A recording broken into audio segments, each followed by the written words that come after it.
अस्सलाम वालेकुम। आज पढ़ेंगे लेसन नंबर 10। लेसन नंबर 10 है कम्युनिटी सैनिटेशन। कम्युनिटी का मतलब क्या होता है पहले ये जान लें। देखिए, इंडिविजुअल एक आदमी, ठीक है। कम्युनिटी एक आदमी नहीं है। कम्युनिटी सारे इंडिविजुअल को, कई सारे इंडिविजुअल मिलकर के एक कम्युनिटी बनाते हैं, एक समूह बनाते हैं। और कम्युनिटी में कई सारे लोग होते हैं, कई सारे, समझ लीजिए एक सोसाइटी आप समझ लीजिए, ठीक है। सैनिटेशन, एक आदमी जब कोई काम करता है तो वह एक आदमी जो काम करता है तो ठीक है, काम होता है। लेकिन जब काम ज़्यादा बड़ा हो तो काम एक अकेला आदमी वो काम कभी भी पूरी तरीके से नहीं कर पाएगा। तो चाहिए कि उसमें से जब कई सारे लोग जब वो काम में लग जाए तो वो काम क्या होता है, फिर संभल जाता है, वो काम बहुत अच्छा होता है। तो उसी तरीके से पर्यावरण को बचाना, साफ़ सफाई करना, ये किसी एक आदमी का काम नहीं है। अगर एक आदमी कितना भी कचरा साफ़ कर ले, कितना भी अपने घर को साफ़ कर ले, सामने वाला अगर घर साफ़ नहीं रखता, कचरा बाहर में ही फेंक देता है, हवा चलेगी और फिर हवा के झकोटे सामने वाले जिसका घर पूरी तरीके से साफ़ है, सीधा उसके सामने, उसके दरवाजे पर कचरा हवा के माध्यम से उड़ करके चली आएगी। तो ये क्या है ना कि सारे लोगों का ये फ़र्ज़ बनता है कि ये साफ़ सफाई करें। अगर नहीं करेंगे तो एक आदमी कितना भी कर ले, पर्यावरण को या फिर अपने वातावरण को, अपने आसपास के माहौल को कभी भी साफ़ नहीं रखा जा सकता, ठीक है। तो इसी की वजह से कम्युनिटी सैनिटेशन अगर करेंगे तो पिछला चैप्टर हमने पढ़ा था कम्युनिकेबल डिजीज़, जो एक इंसान से दूसरे इंसान के अंदर बीमारी ट्रांसफ़र कर जाती है। तो अगर कम्युनिटी सैनिटेशन कर ले तो ये एक बहुत बड़ा इसका प्रिवेंशन होगा, बचाव होगा कि आप जो है मुकम्मल तौर पर कम्युनिकेबल डिजीज़ से आप बच जाएंगे, ठीक है। तो कम्युनिकेबल डिजीज़ से फैलने से बचाने के लिए सैनिटेशन बहुत ज़रूरी है। और जब सैनिटेशन क्या होगा, the proper disposal of the garbage, कूड़े कचरों का प्रॉपर डिस्पोजल, उसका पूरा निस्तारण, पूरा उसका जो भी उसको लगाना है, साइड करना है, किनारा करना है किधर भी, तो इसका पूरा डिस्पोजल करना, ये एक सैनिटेशन होगा, ठीक है। हाउस के अपने जो कुछ भी आपका जो भी कूड़ा कचरा है उसको अच्छे जगह पर डिस्पोज कर दें, ये सैनिटेशन है, ठीक है।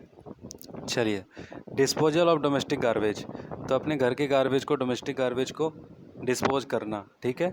ऑलवेज यूज डस्टबिन, तो पहले सबसे ईजी क्या होगा ना, अपने घर में आप डस्टबिन ले लो और जो भी कूड़ा कचरा आपके घर में होता है सब डस्टबिन में डालो, ठीक है।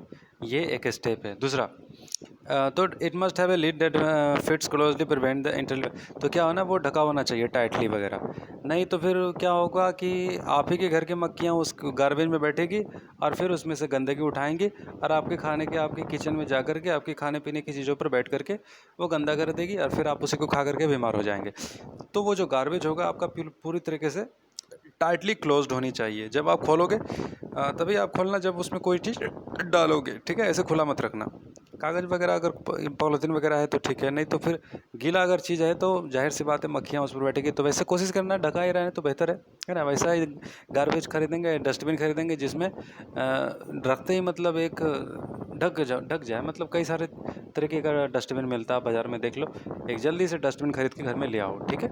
ये आपके लिए कम्युनिकेबल डिजीज़ से बचने के लिए ये बहुत ही कारगर है। अब वो ढकाना चाहिए। Dustbin must be the washed and dried in the sunlight once a week, सप्ताह में एक बार उसकी सफाई कर लेना और धूप में उसको एक बार सुखा देना, ये बहुत ही अच्छा रहेगा। बैक्टीरिया वगैरह जो कुछ भी हानिकारक होगा वो ख़त्म हो जाएगा। The family waste if left in open will breed germs, नहीं तो फिर क्या होगा कि डस्टबिन का जो कूड़ा कचरा होगा दूर जा कर के फेंकना, नहीं तो फिर संपर्क में आ जाएंगे आप ही लोग। घर के आसपास में अगर फेंकोगे तो वो किसी न किसी तरीके से फिर आपके घर के लोग ही उसके संपर्क में आकर के फिर बीमार हो जाएंगे, तो ये चीज़ का ध्यान रखना।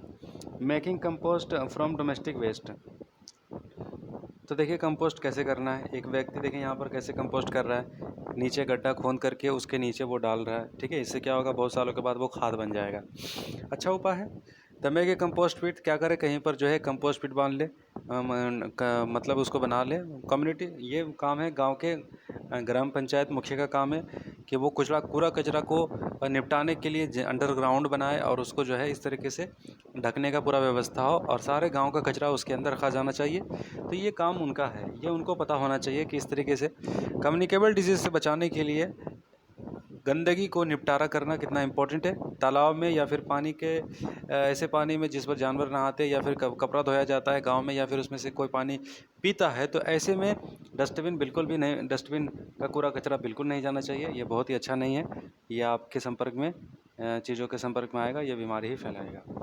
बायोगैस फ्रॉम द एनिमल टंग, क्या होता है ना, बायोगैस बन जाता है एनिमल टंग का। एनिमल का जो भी अपशिष्ट होता है वो अच्छा ही होता है, ज़मीन के लिए अच्छा होता है, खाद बनाने के रूप में काम आता है, और साथ ही साथ इसका जो है बायोगैस भी बनता है। बायोगैस आगे क्लास में आप पढ़िएगा इसको और डिटेल के बारे में। तो animal dung and human waste can be the used, animal का और इंसानों का जो वेस्ट है ये इस्तेमाल में किया जा सकता है। और क्या किया जा सकता है, बायोगैस बनाने के लिए किया जा सकता है, लाइटनिंग के लिए किया जा सकता है। बायोगैस भाई लाइटिंग है, ठीक है। पकाने के लिए किया जा सकता है, देखते हैं ना जानवर का गोबर का गोईठा बन जाता है वगैरह ये सब, ठीक है।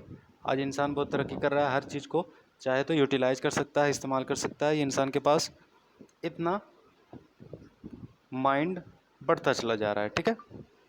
Sorry, sometimes the burning of refuse is the another way of disposal but this would the pollute the air। तो क्या होता है ना, कई बार आप सोचते हैं कि अच्छा है जला दो, जला देंगे सबसे अच्छा है जी, डिस्पोजल हो जाएगा। लेकिन याद रखिए जलाने के बाद ये अच्छा मेथड नहीं है। वो क्या आता है ना, वो हवा में मिल जाता है। जो भी आप जलाओगे ज़्यादा से ज़्यादा उसमें से कार्बन डाइऑक्साइड निकलेगा और वो जा करके हवा में मिल जाएगा। कार्बन डाइऑक्साइड ज़्यादा होना अच्छी बात नहीं है, ठीक है। हमारे पर्यावरण में ज़्यादा कार्बन डाइऑक्साइड नहीं, 0.5% कार्बन डाइऑक्साइड है। तो कार्बन डाइऑक्साइड ज़्यादा होना अच्छी बात नहीं है। पेड़ को जितना कार्बन डाइऑक्साइड चाहिए उतना ही होना चाहिए, ऑक्सीजन जितना चाहिए, ऑक्सीजन ज़्यादा से ज़्यादा हो बेहतर हो। 21% ऑक्सीजन हमारे वातावरण में है, तो कार्बन डाइऑक्साइड और ऑक्सीजन में दोनों के बीच में एक संतुलन होना चाहिए। तो इसके लिए आप ज़्यादा से ज़्यादा अगर हर कोई अगर ये जलाना शुरू कर दे तो कार्बन डाइऑक्साइड बढ़ जाएगा, पॉल्यूशन बढ़ जाएगा। ये चीज़ अच्छा नहीं है, ठीक है, हमारे स्वास्थ्य के लिए अच्छा नहीं है। तो बेहतर है इसको अंडरनीथ कर दो, नीचे डाल दो, या फिर जो है किसी जो पहले वाला थ्योरी जो आपको बताया गया था, है ना, वेस्ट पिट बना करके नीचे for making a sanitary landfill, तो वही चीज़ है, सैनिटरी लैंडफिल बना लीजिए और वहाँ पर जा करके जो है डाल दीजिए। बुलडोजर से वगैरह जो है ट्रक वगैरह उठा करके सारा कचरा उसका निपटारा कर दे। हमारी सरकार क्या करती है ना, म्यूनसिपलिटी वाले लोग क्या करते हैं, कूड़ा कचरा उठाते हैं और फिर ले करके जाते हैं और ऐसी जगह पर डाकर डाल देते हैं जहाँ पर आबादी नहीं होती। देखिए ये भी कोई अच्छी बात नहीं है। बहुत सारे ऐसी जगहों पर भी डाली जा रहा है जहाँ पर आबादी रहती है। ऐसा नहीं करनी चाहिए, बल्कि कचड़े को जो है ना बांटना चाहिए। कौन कचरा किस काम का है, अगर कोई कचरा ज़मीन का खाद बनाने के काम आने का है और वो कितना जल्दी से वो खाद बना सकता है, नाइट्रोजन बना सकता है, तो ऐसे खेत में डालना चाहिए उन कचड़ों को पहचान करके, जहाँ पर से उसके किसान के खेत का जो है सही यूटिलाइज हो जाए, उस कचड़े का सही यूटिलाइज हो जाए, उसका खाद बन जाए, तो फसल की वृद्धि में जो ये खाद के रूप में एक अच्छा काम आ जाए। तो ऐसा उपाय लगाना चाहिए। और बाकी जो पॉलीथीन वगैरह और जितने भी सारे कचरे वो सबको जो है ज़मीन के नीचे अगर दबाते तो वहाँ का ज़मीन का नीचे का क्या हो सकता है कि उपजाऊपन कम हो सकता है। प्लास्टिक को देखिए कई सारे तरीके से यूज कर सकते हैं, प्लास्टिक बोतल हो या फिर प्लास्टिक वगैरह, ये सब चीज़ों को यूटिलाइज कर सकते हैं, प्लास्टिक का रिसाइकिल कर सकते हैं। कोशिश करना चाहिए ज़्यादा से ज़्यादा ऐसी चीज़ों का रिसाइकिल कर लिया जाए तो बेहतर है। तो इंसान कई सारे उपाय सोच सकता है, ठीक है। सो इन द पिक्चर आप देख लीजिए कि ये वैन होता है कि जो उठा करके ले जाता है, ये सब है ना, गार्बेज वगैरह, ठीक है। देख लो, ख़त्म कर दिए, आप इसको सॉल्व कर लो। मैं सॉल्व नहीं कर रहा, सब काम मैं आपको करके नहीं दूंगा, कुछ काम आपको भी करना। आप लोग तो वीडियो भी शेयर नहीं करते, लेकिन फिर भी मैं कंटिन्यू वीडियो बना रहा हूँ, ठीक है। चलिए, नहीं शेयर करते कोई बात नहीं, थैंक यू।